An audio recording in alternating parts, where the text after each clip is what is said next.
Panapan natin. Hallelujah, maraming salamat po God sa Panginoon. Muli kami makikinig sa salita ng Panginoon. Continue to open our hearts and minds, so God, hallelujah. And give the double portion of anointing to Sister Reza, Panginoon. As you teach your words, so God, hallelujah, na kami, Panginoon, o God, ay may matutunan sa araw na ito, Panginoon, hallelujah, sa pagpapakita ng iyong salita, Panginoon. Use her as a vessel, Panginoon, hallelujah, na daloyin ang pagpapala mo ng iyong salita sa araw na ito. So, yung pagpalain ng lahat, Panginoon, and we rebuke anything, God, hallelujah, na magbibigay sa amin ng kalituhan, Panginoon, hallelujah, sa araw na ito. Bagkos, Panginoon, give us the mind, the wisdom, Panginoon, hallelujah, Panginoon, upang magawa ng iyong salita, Panginoon. Maraming salamat po, God. In all the glory and honor, is in the most connected to Jesus. Amen. Thank you, Lord. Thank you, Jesus. Pagpalang maga po sa ating lahat. Brethren of New Life. Amen. Praise God. Hallelujah. Hello. Ating po tatalakay ngayon ay ang letter to churches. Nasa lesson 9 na po tayo. And it is the way of faith. For my introduction, I use the 5-man jury. Amen. Praise God. Hallelujah. This is what, when, how, who, why, and where. So, what is, ano po ang tatalakay natin ngayong araw na ito? This is the way of the law, the way of the faith, and the great cloud of witnesses. Amen. Praise God. Hallelujah. And saan daw po? When? Ito po ay makikita natin sa Old and New Testament. Ito po ang binigay natin. Ito po ay ang mga law at ang nangyari ang mga faith sa Old and New Testament.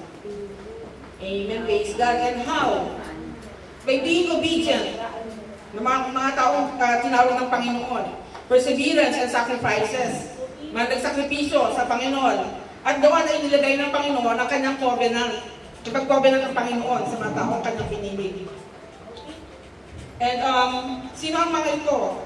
Sa Old Testament po ay si Noah, Abraham, Moses, and sa New Covenant po ay ang ating Panginoong Jesucristo na everlasting.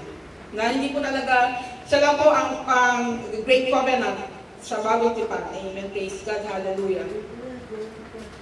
And bakit daw po? Why? Why the way of the law? Kasi ito po, kailangan merong sundin na batas para po matakot ang mga, lalo na po ang mga tao at lalo na po ang kanyang bansang pinili na ang mahal na mahal na ng mga Israelites. And the way of faith, bakit din daw po? Dahil ito po ay it reflects the understanding of the salvation. And life to believe in Christ. Yung paniniwala nga po, no, na talagang ang ating pananampalataya ang magsasalba sa ating kaligtasan at yun ay sa ating paniniwala sa ating Panginoong Jesucristo. And the group of witnesses. Ito po yung metaphor na nakikita natin sa Hebrews chapter 12 verse 1 na talagang for the faithful of the past who inspire believers today to run the race of faith with perseverance, removing hindrances and fixing their eyes to Jesus. Amen. Hallelujah. And where? Saan daw po natin nakukuha ito? Sa Bible Scriptures.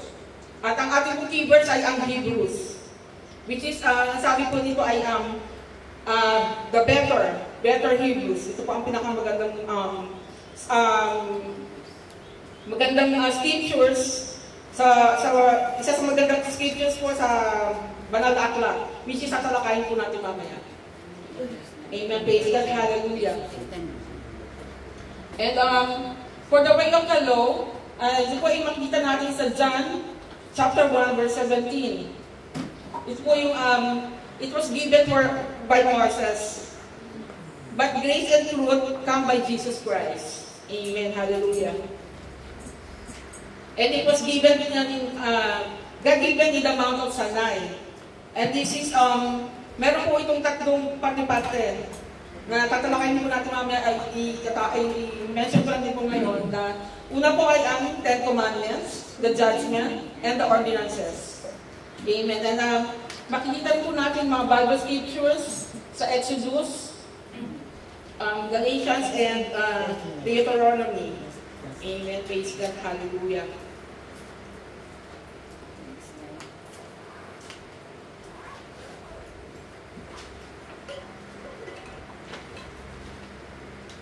Amen. The way of the law is, ito po yung mga binigay ng Panginoon na akin pong babasahin na hindi po nailagay. Ito po yung lesson outline natin. Number 1 is the way of the law, and it's under the way of the law is the Old Covenant, the Old Priesthood, and Old Sacrifice. In the Old Covenant,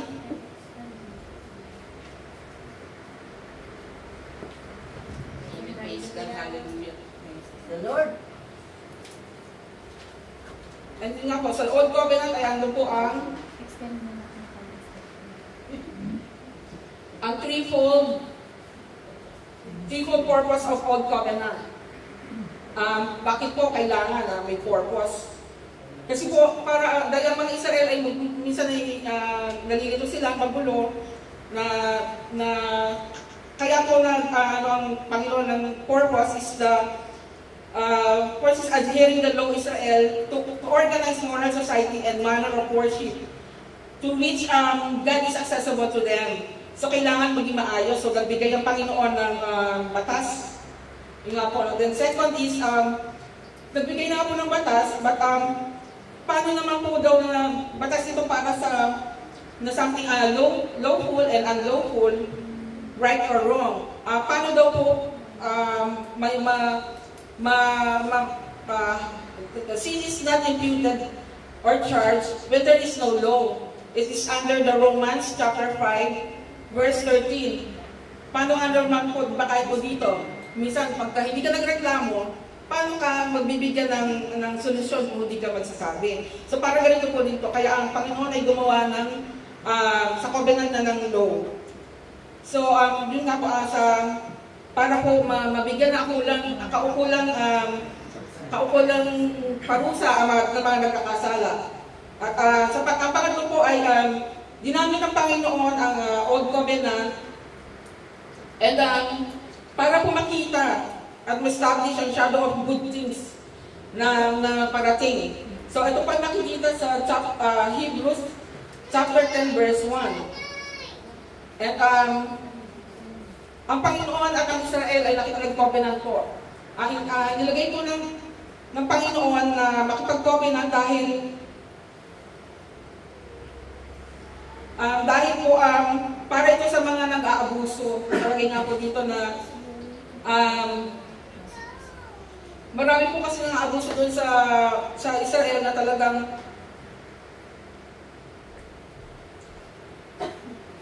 amen, praise God, hallelujah. Amen.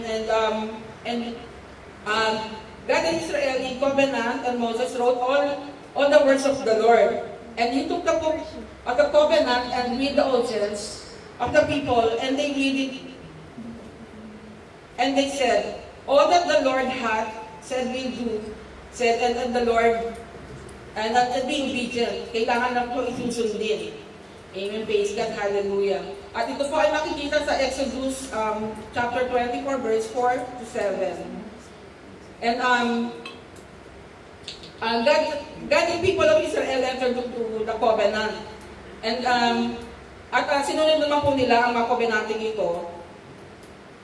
And at ang Panginoon ay nangako na ito ay kanyang, dahil ang mga Israel ay sumunod, naging obedient sila, nangako ang Panginoon na sila i-bless at mag-multiply, and they will He give them all the land of Canaan. Doon po sila nilagay ng Panginoon at He promised to bless their crops, livestock, and to heal all their sick and disease. Pinagaling din po. Yun ang mga pangako ng Panginoon sa mga naging obedient sa Kanya ay pinagpapala na. Amen. Praise God. Hallelujah.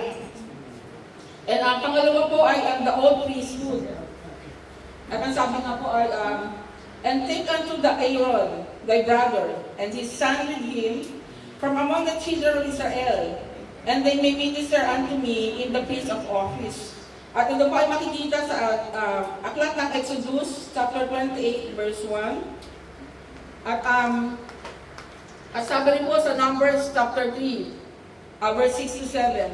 Bring the tribe of Levi near and present them before Aaron, the priest, and they may minister unto him, and they shall keep his charge and the charge of the whole congregation before the tabernacle of the congregation to do the service of the tabernacle. Dito po sa tabernacle na ito ay pinili ng mga ng Panginoon kung sinabihan si Moses na kung sino magagawa ng tabernacle. So, kaya po sa Numbers, sinabi ko doon na sa mga unang chapter na pumunta ka dito, itong numero na ito ay silang mga gagawa, tulong-tulong na kung saan-saan alagi, ibinigay ng Panginoon kung sino magagawa sa tabernacle na ito. At itong tabernacle na ito po ay, dito po ay ginagawa ang pagsamba sa ating Panginoon at when God made covenant with Israel, He chose the tribe of Levi not to discharge duties pertaining to the tabernacle from the tribe of Levi to ordain the Aaronic priesthood. Si Aaron po, isa pong pari, siyang the first high priest. And his son would offer the sacrifices unto God for the people. And Aaron's descendants would always occupy his office. And nga po, nasabi naulit-ulit na sa Exodus chapter 29, verse 5 to 9 naman po ito. And the duties of the priesthood were many. Ganun pa rin po, pinagsisilbihan. And fire had to burning in the altar continuously. Nagsaserve po doon sa tabernacle. Talagang meron sila mga rituals. And ito pa nakikita sa Book of Leviticus, chapter 6, verse 12 to 13, for a lamb was offered every morning. Ganun din po, morning and evening, nag-offer po sila ng, ito po yung old offering. Yung nag-offer sila ng mga animals. Then, makikita rin po ito sa Exodus chapter 29, 38, verse 38 to 39. And the meal offerings had to be prepared. Talagang kung parang, dahil nga po ay siya high priest, talagang lahat ay ginagawa. And sisidahan lahat po, sisidahan candlesticks, and the place of the holy of the tabernacle is holy. So ito na po yung the old priesthood, si Aaron nga po yun, and then the letter C, the old sacrifice, and that instructed against Israel to offer several different sacrifices. But each of different purpose, among them were the peace offering taken from one herd of flocks, which is makikita po sa Leviticus chapter 3, verse 1 to 6, and a lamb or goat. Then they were also offered brave offering, heave offering, and marami pong offerings pa. And the time space do not permit an examination of all these offerings. And the lesson po nito ay the Old Covenant,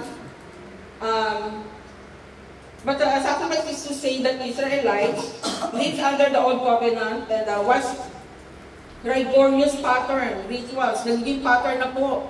Parang na pa ang Panginoon na nagiging pattern na lang, gano'n na lang. Hindi na po, parang hindi na sila nag-belonging sa new Messiah, sabi ko dito. Lives under the Old Covenant was a rigorous pattern of rituals, laws, and sacrifices. It is no wonder that the people of Israel longed for the day Messiah would appear. Hindi na po sila na-excite parang kasi may mga sacrifices, may mga rituals na po silang sinusunod. So parang nag-focus na po sila doon. So, and sabi nga din po sa Hebrews, pointed out that Moses took a blood of calves and goat with water and scarlet wool and hyssop and sprinkled both the book and the people to the tabernacle and vessels to the ministry. Sinad nga daw po yung blood na ino-offer na galing yun sa mga hayop. At ito po ay makikita sa Hebrews chapter 9, verse 19 to 21. And he continued, all the sins are by the law purged with the blood. And without the shedding of blood, ang sabi nga po, without shedding of blood, there's no remission. And yun po ay makikita rin sa Hebrews chapter 9, verse 22. But ang sabi na rin po ay, the power of the remission of sins, however, was not in the blood of an animal, but in the blood of Christ. Amen. Praise God. Hallelujah. Whom the animals were a type, and every sacrifices were sin offered under the old covenant, appointed forward to Jesus Christ and to the cross. Amen. Hallelujah. Yung nga po, dadating yung nga po ang Panginoon, ang siyang hindi ang dugo ng mga inaalay nila ng animals ay ang makakapagdikta sa atin, kundi ang dugo na inalay ng Panginoon nung siya ay ipinako sa krus. At yun po ay ang katalagang paghihirap ng Panginoon, sakripisyo ay talagang inalay niya ang buhay niya ng walang pag-imbot. Talagang binigay niya po sa ating Panginoon. Amen. Siya ay nasa krus. Amen. Praise God. Amen. And number 2 po ay the way of faith. Amen. Praise God. Hallelujah. Ito po ay, when the Israel observed the Old Covenant, ceremonies kept the law, it was an act of obedience, an act of faith. At sino po ang mga ginamit sa Old Covenant, sa Old Testament? Ito po ay by faith of Moses. He kept the Passover and the sprinkling of blood. And makita po ito sa Hebrews chapter 11, verse 28. We're saved by the faith expressed through obedience. Sinunod pa talaga ni Moses ang ating Panginoon. And before that po, meron talagang family na God's people have walked by faith since the first family. Sino po yung the first family? Ito po yung anak ni Eva at Adan. So by faith, Abel offered unto God more excellent sacrifice than Cain. So talaga pong faithful po sa Abel, sa ating Panginoon. At ito po ay makikita sa Hebrews chapter 11, verse 4. Sumunod naman po ay si Enoch. Enoch was translated by faith. And it was, makita po sa book of Hebrews, chapter 11, verse 5. And next po ay si Noah. Hindi po mawawala. Talagang napakatagal po na si Noah ay by faith din po. Talagang nag-prepare ng ark to save his house. Dahil hindi nga po naniniwala ang mga ibang tao na sumunod si Noah kung anong gano'ng kalaki, kung gano'ng kataas, kung sino mga ilalagay niya doon. At nag-engganyo naman siya po ng mga tao na sa mga nandoon. Ba't hindi naniwala, pinagtawanan siya. So kaya po ang kanyang sambahayanan lang ang naligtas at ang mga ibinili ng Panginoon na mga hayop na tigi-tigi sa bawat uri na kanyang nilikha. Amen. Praise God. Hallelujah. At ayun nga po ay makikita sa Hebrews chapter 11, verse 7. And again, meron pa rin po na mga tao na ginamit, katulad po ni Abraham. Talaga pong siya ay nanalig sa Panginoon nung siya ay balik sa kanyang bansa. Sabi nga po, by faith Abraham left his country and his father's house when God called him. Nung tinawag nga po siya ng Panginoon, ay siya talagang hindi nagatubli at nanalig sa Panginoon. And he went to knowing where he was going. Kahit hindi niya po alam kung saan siya pupunta. At hindi rin sinabi ng Panginoon. Basta sumusunod lang po siya sa Panginoon by faith. And it was also through faith that his wife, si Sarah, na na-conceive conceived and was delivered of a child of an old age. Talagang nanalig din po sila. Natatawa nga po nga si Sarah dahil ako sa tanda kong ito magkakaanak pa. But nanalig si Abraham na sabi niya, ang sabi ng aking Panginoon ay tayo ay magkakaroon ng anak. Kaya ako nga po ay nagkaroon sila ng anak dahil hindi sila nagatubli ng ang kanilang pananampalataya. At ito po ay makikita natin sa libro ng Hebrews, chapter 11, verse 8 to 11. And as katulad din po ngayon, tayo ay Dahil sa mga ito na napamana nakikita natin hanggang ngayon ay tayo ay lumalakad din sa ating pananampalataya sa ating Panginoon. Kahit hindi natin siya nakikita, tayo mapalad dahil tayo ay naniniwala sa ating Panginoon. Amen. Praise God. Kaya po kami nandito, di ba? Amen. Praise God. Dahil sa ating mga pananampalataya sa Panginoon, sa lahat na siya nagpo-provide na ating mga pangangailangan. Amen. Praise God. Hallelujah. At sa pangalawa po ay yung nga po nagkaroon naman po ng new covenant. Amen. Praise God. Hallelujah. At ang sabi po dito ay, this is my blood of the New Testament or covenant which is shed for many for the remission of sins, which is found in Matthew, the book of Matthew, chapter 26, verse 28. At ito na po ang ating Panginoon. Amen.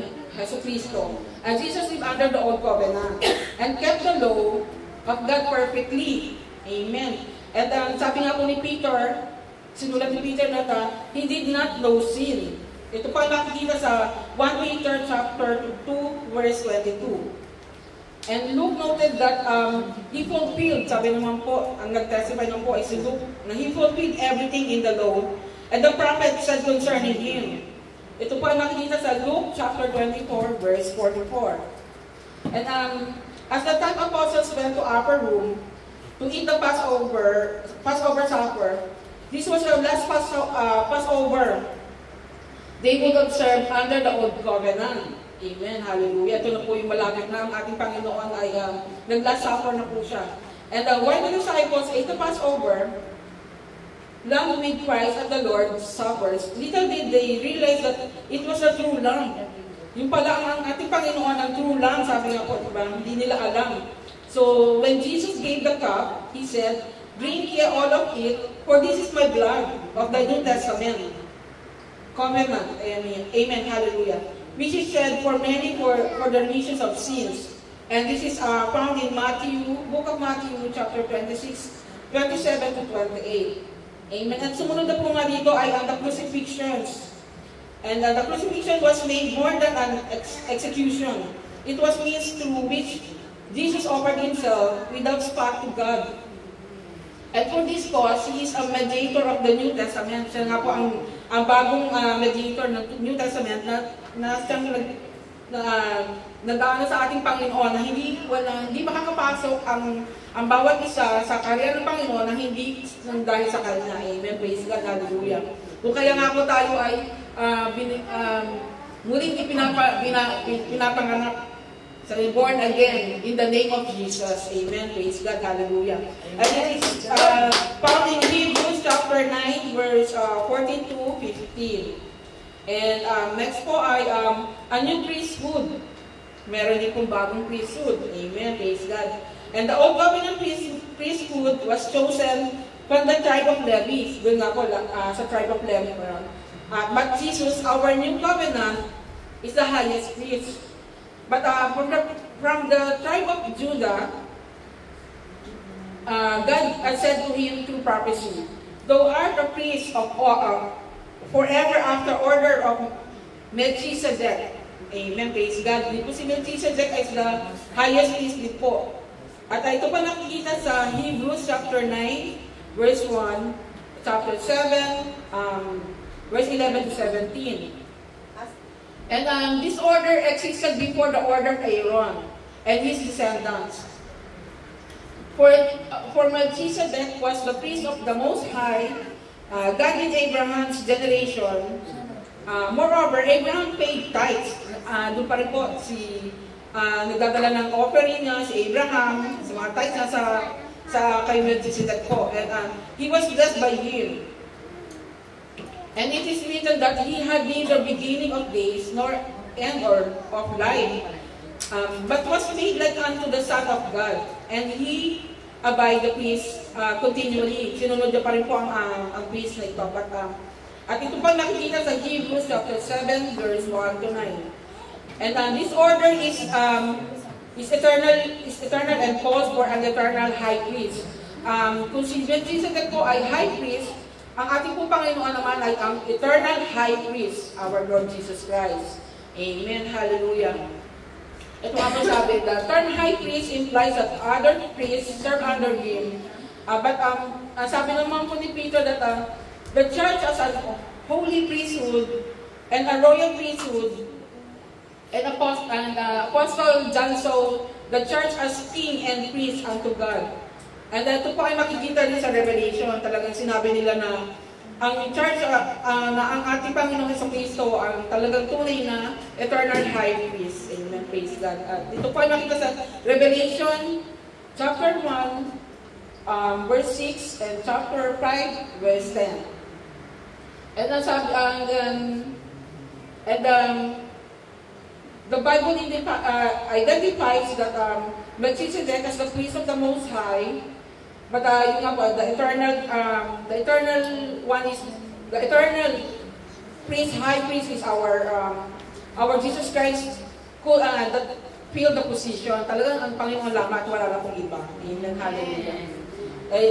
Meron din pong susunod pa meron din pong new sacrifice. May mga bago rin pong pagsasakripisyo. At ito po ay sabi nga po, but now, once in the end of the world, had He appeared to put away sin by the sacrifice of Himself.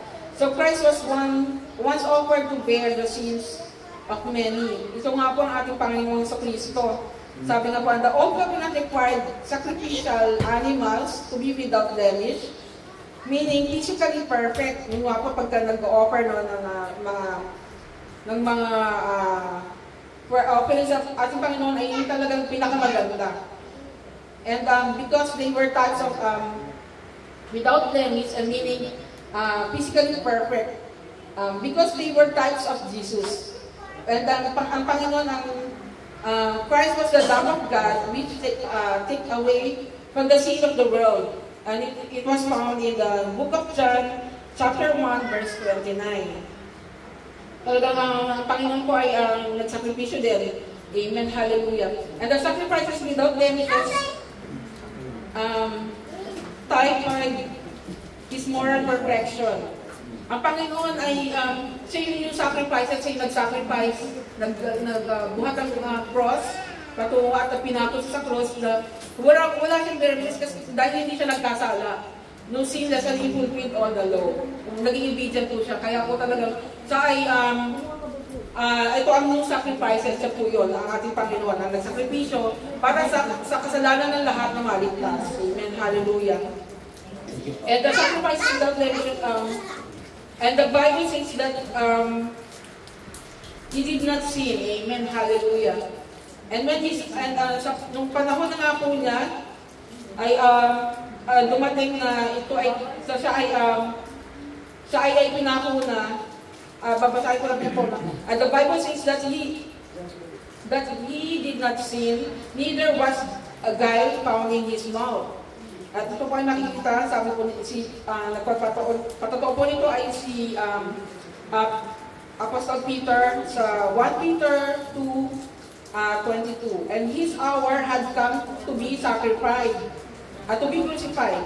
He offered himself without spot to God. Ito na nga po yung aking nabanggit kanina. Talagang dadating ang panahon na siya ay kailangan, dahil ito ay nakatakda na. Kahit na nagdasal siya sa Gethsemane noon, humisya sa Panginoon, nagdasal siya doon na bakit, dapat kailangan. Dahil kahit noon na ang pero ay, kahit masabi ni Pilato ay kaya kita iligtas. But ang sabi ng ating Panginoon, kahit sino man ay hindi makakapagligtas walang makakapagligtas sa akin dahil ito ay kailangan maganap. Dahil ito ay tinakda sa kanya. So kailangan nyo ma-fulfill itong law na ito.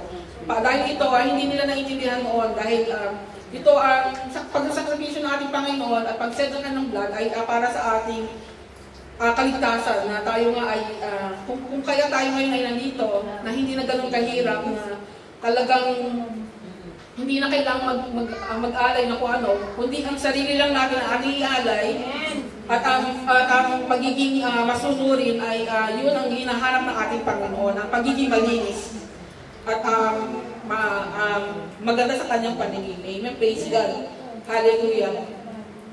At susunod po ay, ito na nga po yung pangatlo na, a great cloud of witnesses. Ito nga po yung, therefore seeing, we are also compassed about with so great a cloud of witnesses.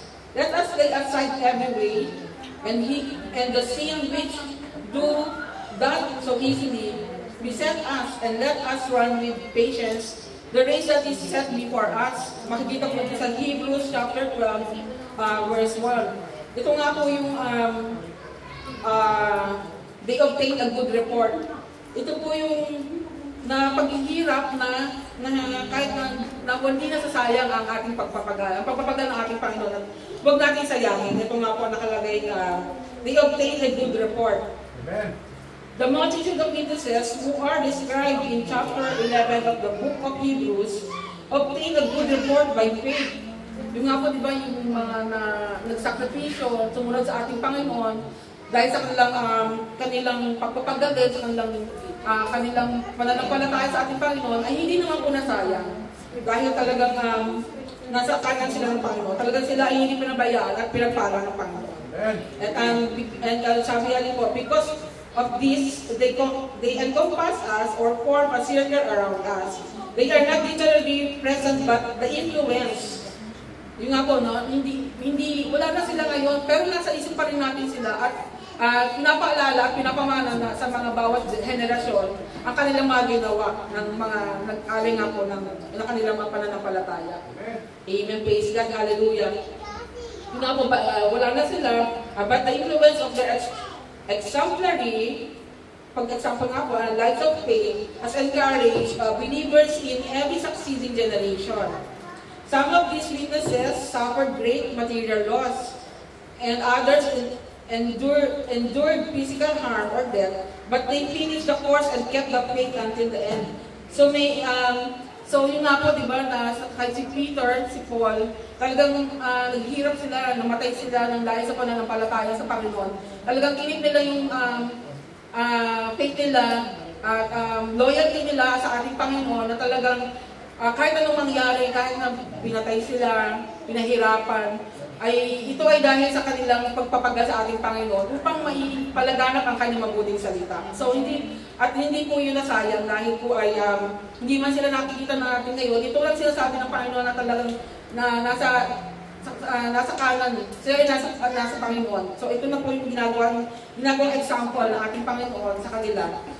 Kung kaya po talagang tayo ay naririto, sabi nga po, so may we choose to do. So kailangan ating pong gayahin ang mga ginawa nila noong pagsasakripisyo para lang po sa pagdalaganap ng salita ng Panginoon. Sa atin nga po, ang inihingi lang ay magkaroon tayo ng mag-evangelist, soul winning, at maging obedient, magsimba, at sumunod sa mga pinapagawa sa atin sa simbahan. At yun po ay hindi po masasayang pagpapagano yun dahil tayo rin po ang nakikinabang at ito po ay sabi nga po, di ba, dapat tayo ang mag-work sa ating salvation. Amen. Praise God. Hallelujah. And ito nga po, we obtain good report through faith. Yun po, no, talagang ito nga po sinasabi ko, recently na talagang ito po yung talagang dapat yung good report pagkat tayo po ay naniwala sa ating Panginoon na talagang siya lang, nakikita man po natin ang outcome talaga na halimbawa na lang po ako na talagang nabalo hanggang ngayon ay na talagang nakikita ko na hindi kami pinababayaan ng Panginoon dahil sa pananampalataya at ako'y nanatili sa ating Panginoon. Amen. Praise God. Yun po ang lagi natin, dahil yun po matatapos lahat ang ating lahat ng mga pinagdaanan. Huwag natin sayangin ang pagpapagal na ginawa ng mga ating ninuno, mga pinili ng Panginoon na manatili hanggang ngayon na maging halimbawa sa atin. Kung kaya po tayo rin na nandito. And then nga po, looking unto Jesus, the author and finisher of our faith. And this is found also in the book of Hebrews chapter 12, verse 2. Yun nga po na talagang sa ating Panginoon lang tayo manatili focus natin ating Panginoon, ang ating pananampalataya, ang ating buhay, ating panahon. Sabi nga, i-offer natin ang time, treasure, and talent sa ating Panginoon. Lalo na kung tayo po ay nandito sa nasa gawain ng Panginoon na talagang pag binigyan ka ng task or merong gift na binigay sa iyo, ay ipagamit mo. Amen. Magpagamit ka sa simbahan. Amen. Praise God. Hallelujah. Hallelujah. Hallelujah. At ayun nga po, sa aking pong conclusion ay hallelujah. Praise God. Salamat at maaga po natapos. Amen. Praise God. Sa conclusion po, it reminds us of examples of faith set by the Old Testament, figures that have completed the race. Amen. Talaga pong kahit sa paghihirap sa lahat ay nakumpleto po nila ang kanilang destiny or ang mga tinakda ng Panginoon para sa kanila. And fix our eyes on Jesus, who is the author and perfecter of our faith, and who endured the cross and shame. Yung nga po, talagang tingnan natin ang paghihirap ng ating Panginoon. At huwag natin sayangin na dahil lang sa makakorap tayo ng kamunduhan. So, mag-focus po tayo sa Panginoon, lalo na sa mga tinawag na katulad natin. Talagang huwag na po mag-backslide, no turning back, talagang patuloy lang po tayo. Kung ano man po ang makita ay, ang Panginoon na lang po ang ating pagtingnan. Focus tayo sa ating Panginoon. Amen. Hallelujah. And embrace God's discipline. Enduring hardship is not a sign of abandonment, but a form of God's loving discipline designed to produce righteousness and holiness in us. Yun nga po, no, talagang embrace natin kung ano man yung mga paghihirap, pagsubok na binibigay sa atin ng Panginoon, dahil ito po ay isang pagdidisiplina lang sa atin na may pinababago sa iyo at makita natin na ang plano niya ay mas maganda. Kung kaya po tayo sumunod. Amen. Praise God. Hallelujah. At strive for peace and holiness. Holiness. Amen. Praise God. Hallelujah. Believers are encouraging living in peace and holiness, avoiding sin and bitterness, and maintain strong in the righteous path. Yun nga po, no, talagang ang holiness, especially physically, emotionally, pagsasalita, kailangan tayo ay magbuhay na natin ito at lumakad tayo sa tamang daan na binibigay sa atin ng ating Panginoon. At tayo magpasakop kung saan po tayo ay inilagay ng Panginoon na kanyang iglesia. Amen. Hallelujah. At anticipate eternal glory. The faith is not in vain. Those who persevere will find the assurance and confidence hope in their eternal inheritance in God's unshakable kingdom. Amen. Hallelujah. Yun nga po talagang wala pong makakapag yanig sa atin sa Panginoon. Kaya kaya dapat tayo po ay mag-glorify at ang eternal life ay ating asamin dahil pag tayo sa Panginoon talagang hindi ka na may kapayapaan, may kasaganaan at may kasiyahan sa Panginoon. Amen. Praise God. Hallelujah. At tunay nga po na napakabuti ng ating Panginoon. Tayo lang po ay panghawakan at manatili dahil po walang imposible sa ating Panginoon. Salamat po. To God be all the glory. Amen. Praise God. Hallelujah. Amen. Praise the Lord. Hallelujah. Thank you, Sister Lisa. Praise the Lord. At